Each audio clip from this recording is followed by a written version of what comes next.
Hello everyone and welcome back. Now, over the course of this lecture series and the one that preceded it, I tried to show you that dynamical systems weaves in a lot of the theory across many of the different mathematical disciplines. So we've already seen a whole lot of geometry and topology, right? Geometry and topology really in the second half of the 20th century grew up with what we were finding in dynamical systems, things like strange attractors and fractals, all these extremely complicated shapes that needed classification. We also saw a few videos ago the unification of dynamical systems in measure theory through ergodic theory, the sort of statistical perspective on dynamical systems. Now in this video, what I would like to do is I'd like to talk about symmetries in dynamical systems. And when we talk about symmetries in mathematics, that means that we are doing group theory. So in particular, what I'm going to focus on in this lecture and the two that follow it are showing you how group theory and abstract algebra can be woven into dynamical systems to better understand them. Now, as we go through this, I'm going to reference a couple different groups. The first one, a very common one that you will see, is D sub M. This is the dihedral group. And the sort of writing this down is somewhat confusing because sometimes people use a different subscript. In my case, this is the dihedral group of order 2m. Now what this means is this is the symmetry of a shape with 5 vertices. So if it was D4, it would be the symmetries of a square, so the rotations and the flips. The 2 comes from the flips, the m comes from the rotations. If this was 7, it would be a 7-sided shape. If it was 11, it would be an 11-sided shape. If it was 100, it would be a 100-sided shape. You get it. Okay? Then this sort of maybe dumbed down version of this thing is the cyclic group. So this is basically just the dihedral group, but without the flips. So this is, you take your square and you can rotate it, you can rotate it, you can rotate it, right? So basically just the dihedral group without the flipping. And then the other one that we'll talk about is SM. This is the symmetric group. And this is a group of all permutations of m symbols. So because we're talking about permutations here, the size of this group, the number of elements in it, it's a group of order m factorial, right? All the different ways you can arrange the numbers 1 through m. But on top of this, there's going to be some continuous groups as well, right? These are all discrete groups. They all have finite order. But sometimes you'll see me talking about, for example, S1. This is the circle group. This is the group of all continuous rotations, right? So if the cyclic group and the dihedral group are discrete rotations, the cyclic group is just all possible rotations, right? You can rotate something by a degree anywhere between 0 and 360. Or you might encounter the orthogonal group, O of n. This is, so orthogonal group. And this is all of the matrices, all the n by n matrices for which A times A transpose is equal to the identity. So this means that these are what are called orthogonal matrices. This means that whenever you take the dot product of the same row or column in A, you get 1. And if you take the dot product with any two that are not the same, you get 0. That's where the identity comes from here. These are measure-preserving transformations. So things like rotations or things like flips. This is essentially tells you that your determinant is equal to plus or minus 1 as well. And then there's some other groups that sort of can be built off of this. So for example, the circle group, well, if you have 2 objects that are invariant with respect to the circle, you get a torus group. This is your coupled oscillators, for example. And then on top of that, there's one more that we would potentially encounter, and this would be in the case of partial differential equations, which I'll get to in my later lectures here. This would be E sub n, and this is called the Euclidean group. This is all of the symmetries of the plane or the hyperplane Rn. Okay, so all of the possible translations, all of the possible rotations, all of the possible flips. It's an enormous group, right? These last three cases are what are called Lie groups. They're continuous groups. But again, I'm not going to go too much into group theory. I just want you to know that these things exist. These are possible symmetries for dynamical systems. Now, let's first start with a very important definition, okay? Here's my definition. I'm going to say let gamma be a group, and it's going to act on Rn. Okay, so you can always think of these things as acting on vectors, right? You take a vector and you rotate it by pi over 2 if you want to talk about square symmetries. You can always talk about these groups acting on the vector space Rn. And let's assume that you have a function from Rn back to itself. Okay, so I actually don't have a dynamical system yet. I just have a function. But we know that functions define dynamical systems, so we can get there. Well, then we're going to say f is gamma equivariant. All right, equivariant, a new maybe word for you. Not invariant, equivariant. If f of gamma times x, so if you apply the symmetry to a vector, then apply f, that's the same as applying f and then the symmetry. Sorry, I drew it upside down. I keep trying to draw it backwards. Okay, so, and this is for all gamma in gamma and x in Rn. So sometimes you'll see people just refer to this very simply as saying f commutes with gamma or gamma commutes with f, right? But you know the typical way that we refer to this thing as equivariant. So what does this mean for ordinary differential equations, for example? Now, the same thing will happen in discrete time, but I'm going to focus on ODEs here because it's sort of the more common application of these. If you have a dynamical system, x dot equal to f of x in Rn, and let's assume f is gamma equivariant,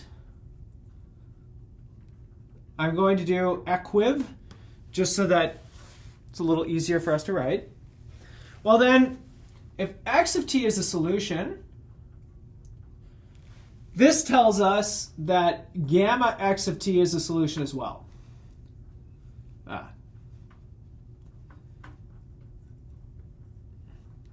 Now, that's a nice little exercise. I'm going to leave you to sort of try to figure that out, do a little proof for yourself. It's a very, very easy exercise. It really just comes to the fact that gamma is not time dependent. So if you take the derivative of this, it's just gamma x dot. Okay, but what does that actually mean for us? Well, that means that we can sort of classify solutions to this differential equations up to their sort of symmetries, right? So, for example, if I've got one trajectory, if this was equivariant with respect to the square symmetries, then I could take that whole trajectory all through time, and I can rotate it by 90 degrees, and I still get another trajectory. But then I can also take the same trajectory and rotate it by 180 degrees. That's still a symmetry of the square. I get another trajectory. Or by 270 degrees. So one trajectory gave birth to 4 different trajectories here, right? This is the beauty of gamma equivariance. It helps us to classify a lot of solutions up to symmetries, right?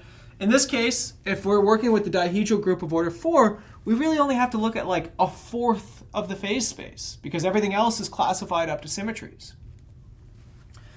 Now, there's something even better about this because remember, when we start by analyzing a dynamical system, we always start with the fixed points, right? That's the simplest solutions that we can really get our hands on.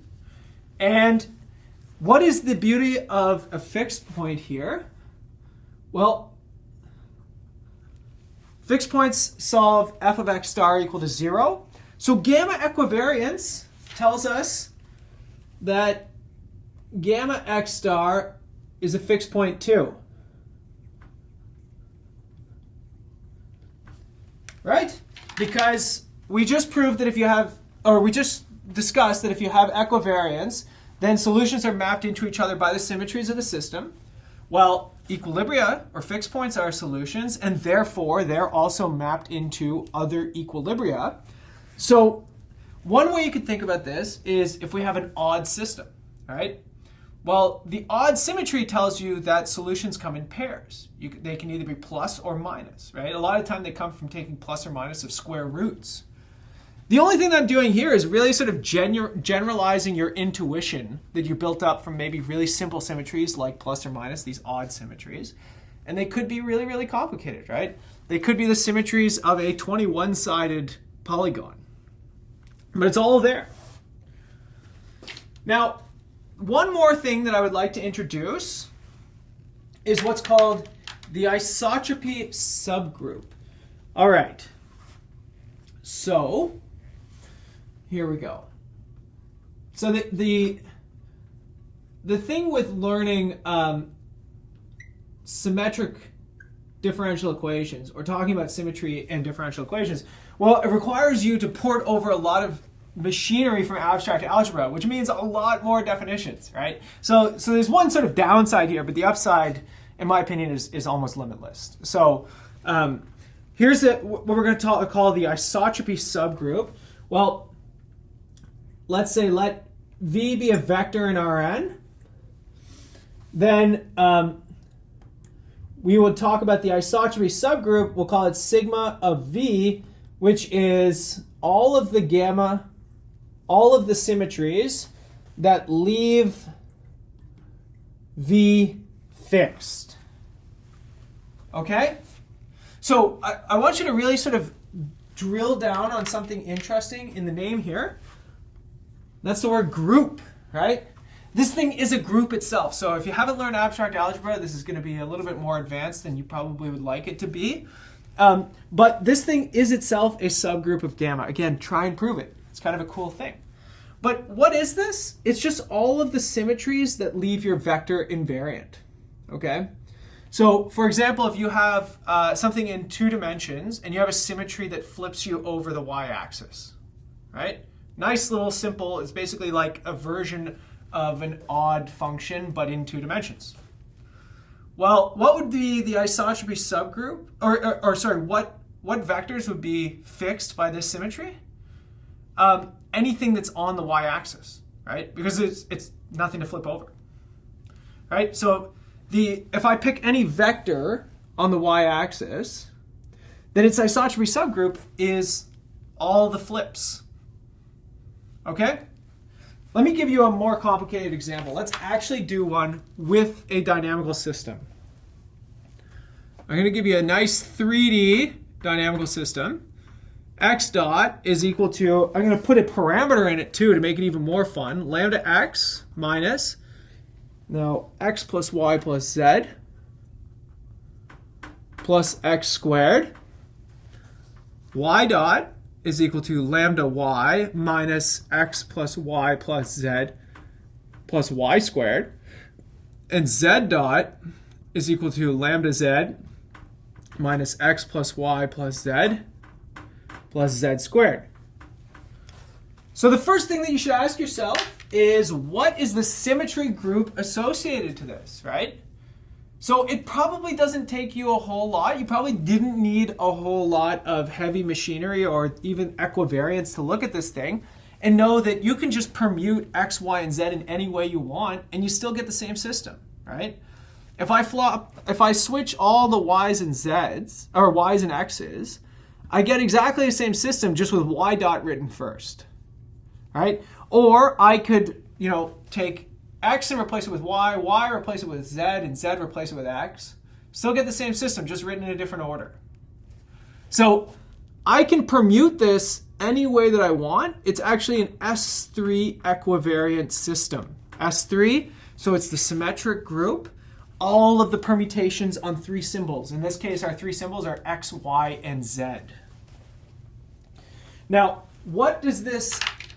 Let's take a look at all of this machinery, what it means, okay? Let's look at some fixed points. Now, there's one obvious fixed point at 0. Okay, so this is a perfectly symmetric fixed point. Everything is exactly the same. And in this case, we could ask ourselves, what elements of our symmetry group leave this thing invariant? Well, No matter how you switch around all three of these zeros, you always get three zeros. So in this case, the isotropy subgroup is the whole group. Sorry, not the three sphere, the group. Right? Okay, so you can see that because I can flip around, I can trade any of these values, and I still get exactly the same vector. Now here's the thing. Let's do another one. There's another fixed point that looks like this. I'm going to call it AAB, where A and B are defined like this. Negative lambda plus 1 minus plus the square root of lambda squared minus 6 lambda plus 1 all divided by 2. Now, you probably don't like that I put minus plus. The minus corresponds to A. The plus corresponds to B. It's like how you have two roots of a quadratic equation. Again, see if you can figure out how I got it. But essentially, the first two coordinates are the same, and the third one is different. So you can ask yourself, what can I do to permute the elements of this vector in order to keep it the same? Well, anything that I do that just swaps the first and two elements of this vector is going to leave it exactly the same. You wouldn't know, right? If I've got my three cups in front of me, two of them are red and one's blue, if I switch the two red ones, you didn't know that anything is different. That's what's happening here. So in this case, the isotropy subgroup is all of the elements that swap only two or only the first two components. If I change the position of the blue cup, you'd know something moved now, right? Because you can track the difference between the first two red ones and the last blue one.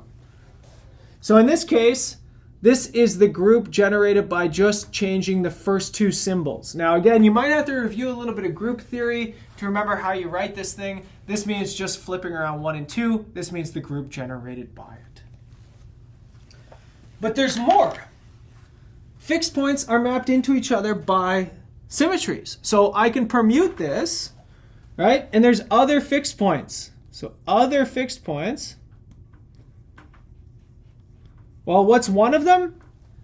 ABA. And its isotropy subgroup is anything that leaves 1 and 3, or anything that moves around 1 and 3. So the blue cup's in the middle now. Or BAA, which its isotropy subgroup is anything that permutes 2 and 3. Right? So this is, a little bit of what symmetric or what symmetry can help us with, right? Help me to classify a lot of these solutions. These are essentially the same solutions because they are mapped into each other by symmetry. If I study one, I study them all. All of their properties are the same, and that comes from the fact that symmetries map solutions into each other. Now I want to introduce another concept. I want to take a subgroup. Let's say let sigma be a subgroup of gamma. And the fixed point space, or the fixed point subspace, all right, so here's our definition. The fixed point subspace of sigma is, okay, I'm going to write it as fix of sigma. Now, subgroup, that means that this is a group. Subspace, it means it's a vector space. This is the set of all vectors fixed by a certain symmetry. For all sigma and sigma. Okay, so it's turning this thing on its head, right? The isotropy subgroup says to start with a vector and ask for all of its symmetries. The fixed point subspace says start with a group of symmetries and ask for all the vectors that are invariant with respect to that. Again, that's kind of how I did my example. I told you that you flip over the y-axis. That's my group. And then I ask myself, what's invariant with respect to that? Well, the whole y-axis is invariant. So the fixed point space of that group would be anything on the y-axis. Okay, so I'm giving you lots and lots of definitions, but these are nice ways and they're powerful ways to think about dynamical systems, okay, to sort of carry over a lot of this group theoretic language. And in the next lecture, we're going to see a lot of how this gets applied. Let's look at an example. Let's look at the fixed point subspace, of S3 in R3. Okay, so this means what are all of the vectors that are fixed by all permutations on all three symbols in 3 space? Okay, so x, y, z vectors. Well, this is all possible reordering of x, y, z, right? So z, y, x, z, y, whatever it happens to be. The only way that that's going to work is if everybody's exactly the same, right? So again, think about this in terms of my little cups analogy. All 3 of them on the table are red. If you turn around and I swap them all around, to you, it looks like nothing happened. If one of them is blue and I accidentally swap that one with one of the red ones, you'll notice something changed. So in this case, the fixed point subspace is all the vectors where all 3 coordinates are exactly the same. And again, notice this is a one-dimensional vector space. Okay. Let's look at another one. Let's look at the fixed point subspace of, the group in S3. It's this one right here, generated by swapping the first 2 coordinates.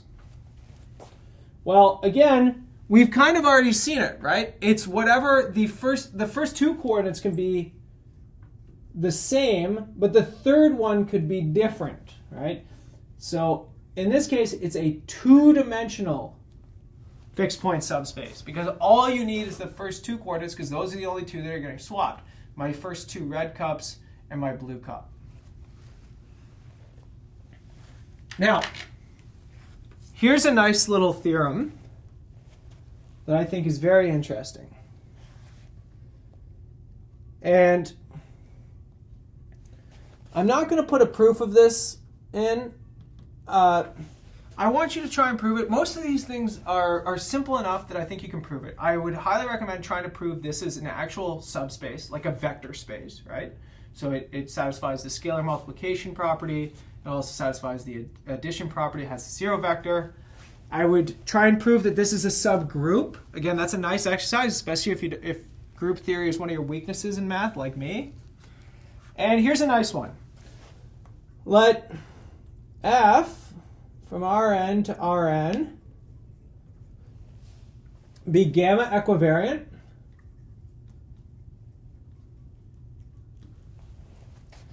and sigma a subgroup. Okay. Then F of all vectors in the fixed point space of sigma is contained in the fixed point subspace of sigma. So what does this actually mean? Well, this means that if you start with a symmetry in the differential equation, you have to keep that symmetry in the differential equation, right? So let's have an initial condition,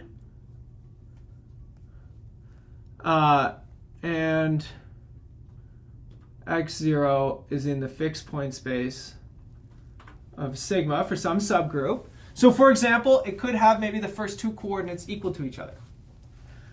This implies that its trajectory is in the fixed point subspace as well. Okay, so go back to this example of a system here, right? Let's take the fixed point subspace of S3, okay? So let's take an initial condition that looks like this. x0, x0, x0, okay?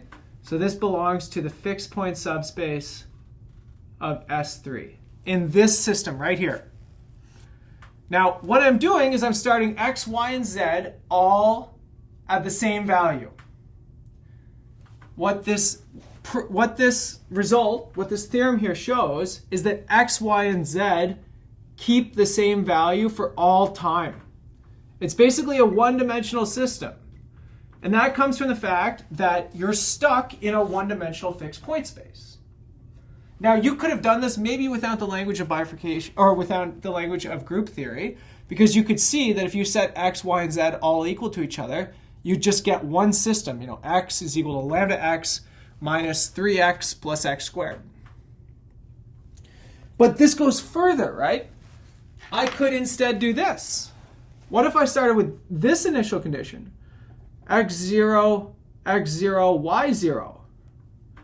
This is in the fixed point subspace of the group generated by permuting the first two coordinates. Well, then this tells me that because x and y started at the same value, x of t and y of t are going to be equal to each other for all time. But z might do something different. So essentially, you've got a two-dimensional system now, and that two-dimensional system is moving around in the fixed point subspace. All right? So this tells you how to reduce the complexity of your system. For example, if you know that initial conditions come with these symmetric counterparts, then it completely reduces the dimension of your system. Look at what I did here. I took a three-dimensional system, basically made it one-dimensional by assuming that I'm looking at only these types of initial conditions. Or it could have made it two-dimensional by looking at these types of initial conditions. Or maybe I'm trying to really understand this, but I'm doing a really bad job because I keep using symmetric initial conditions. I'm not going to be able to see the whole system because I'm going to be stuck in these fixed point spaces, right? So this is a new language potentially for you and a new important way of looking at dynamical systems. What it does is it brings in group theory, right? One of the oldest and most studied aspects of mathematics, one of the most active areas of mathematics in general. And it takes it and it allows us to talk about not symmetries of shapes or something like that, but symmetries of dynamical systems. Natural things, right? We've talked about symmetries of dynamical systems already. We talked about odd symmetries very early on, going all the way back to the pitchfork bifurcation. But we even talked about things like reversible symmetries, right? So this is just, using the right tools for the job. When we talk about symmetries in math, we talk about groups. So if we're going to talk about symmetries, we're going to talk about groups, and we're going to do it properly. We're going to use all the language, and we're going to see what it can give us. And in the next lecture, I'm going to show you how this helps you with bifurcations, with what's called the equivariant branching lemma. So I'll see you all in the next lecture, everybody, now that we've got the basics down.